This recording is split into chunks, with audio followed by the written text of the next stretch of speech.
I think everybody's got to do the gangster thing at least once on the range. I think it's a requirement, especially my era. So we're just gonna twist to the side, pure gangster style, okay? So you ready for this? Let's do it.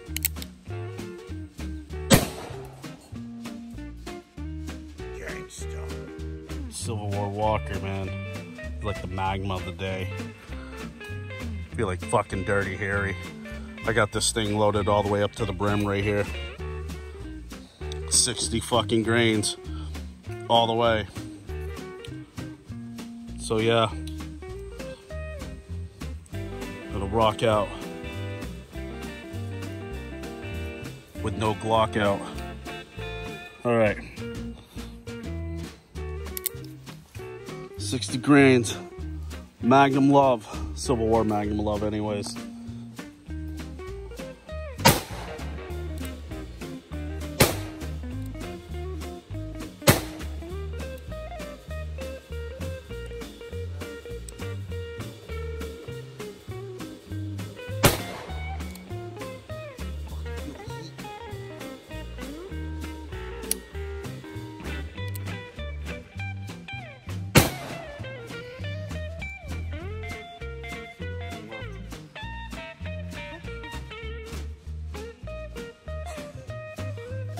Crazy. Cool. There we go. That's crazy. Magnum. You can drop a horse. That's what these things are designed for anyways, right? Dropping horses. Shoot horses right from underneath the enemy. That's why they get a big caliber. Yep. 5 pounds, man. 5 pounds, man. Come on, man. 5 pounds. 60 grains of fuck your face.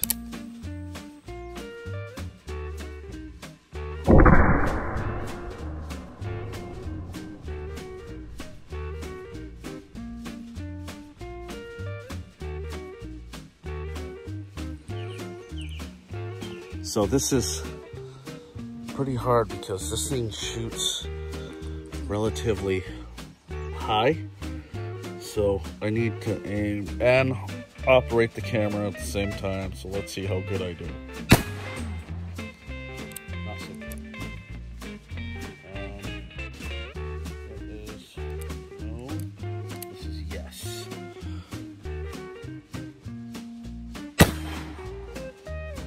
Oh, nicked it. Don't know how hard it is to aim and hold the camera at the same time.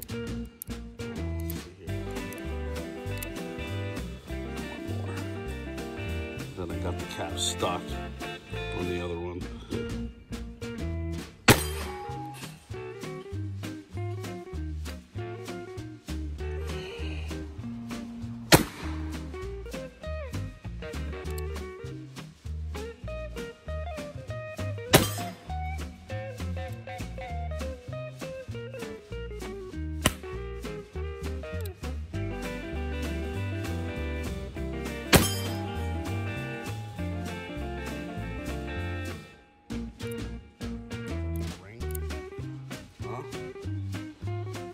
You gotta remember, this thing does shoot high.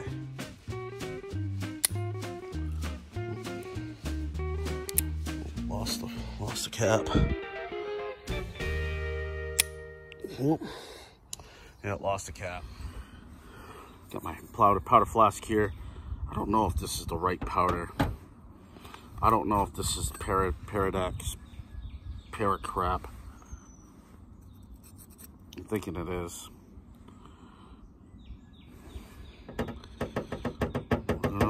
Find out, because I hate Paradex, Paracock. Hate it. It doesn't fire correct at all.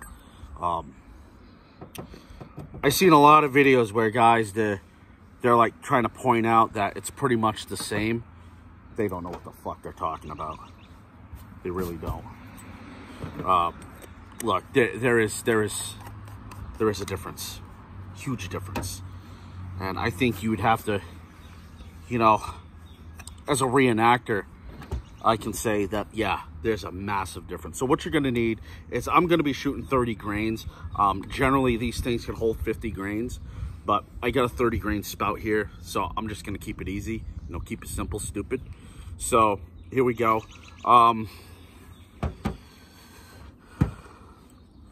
So what you want to do is you want to put this bad boy in half cock, okay? And there you go. This gives your cylinder there free movement, okay? And then you give it a little shake. I mean, lock it out. Oh, there we go. That will give me 30 grains of powder charge right there. So I'm putting powder, ball. We use round ball today.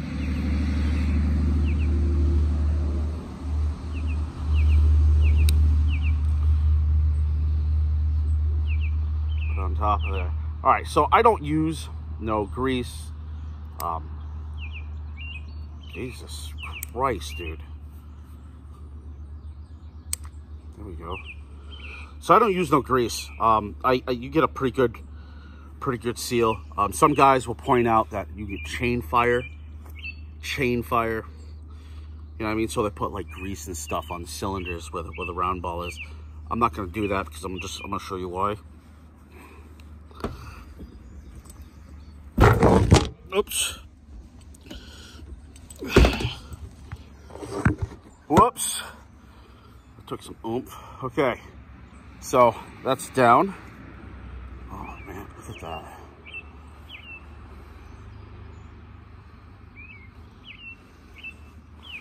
Okay, so I loaded up one round. I want you to see this. See that little shaving right there? Okay? That shaving tells me I got a very good seal. Okay, I could put powder on top of that ball right now and I can light that on fire and it will not go off. All right? So you get people and they you know, super safety ninjas, and they start throwing grease on there. Now, if I didn't have this seal to tell me that that it's sealed in there, you know what I mean? That little shaving right there. Tell me then, you know, I would worry, you know. But chain fires only happen from the rear, and people don't understand that. So they get super safety. I think a lot of that grease shit probably had to do because some of the powder, some of the ball that guys used back in the day didn't fit. You know what I mean? They'll have, you know, when 44s were coming out, people still had 36 caliber. You know what I mean? So here it is. You got 36 caliber ball. Yeah, you're gonna need something to keep the ball in there. You know what I mean? You're gonna need a grease to keep that chain fire. I get it. But now, no. You can do it if you want. Go right ahead, be my guest, but it's unnecessary. You know what I mean? Plus, it makes a fucking mess. Other guys do it to keep the fouling down, which I get that. I get that. That's fine. All right, so we're gonna load up another one. 30 grain. So you put the powder into the cylinder. Again, you get the ball, you put the ball on top of the cylinder, okay? We're gonna move that cylinder to right there, then we're gonna go like this. We're gonna go down, just like a reloading press, if you guys are very familiar. Reload. Oh, I'm gonna lose you here. Oh, nope, I didn't lose you this time. Did I get a good seal? Oh yeah, I did. See? Oh, smash it a little bit. Let's see, that tells you right there.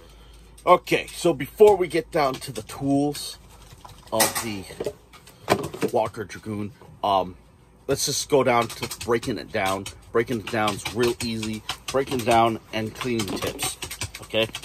So breaking down is real easy. I'm just gonna use my rubber mallet. There's this barrel lug right here. We're gonna hit that barrel lug on the side that you see the spring, the side that you see that right there. You're gonna see that clear as day, not this side. You're gonna see that little lip. This is a no-go. This is a go. Hit it right there.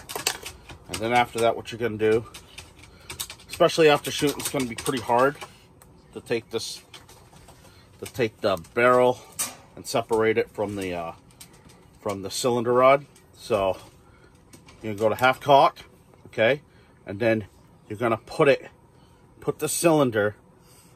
I don't know if you can see that. I don't know if we can see it. See where it's landing? Right in between two of the cylinder holes, okay? And then you're gonna push it down, and there you go. You broke it down. You can take the cylinder rod out with a screwdriver, but I don't usually do that. So that's it. Breaking down, easy. 3 parts. Get the receiver with cylinder rod, cylinder, and barrel with loading shit. All right. Now, other cleaning thing that you can do.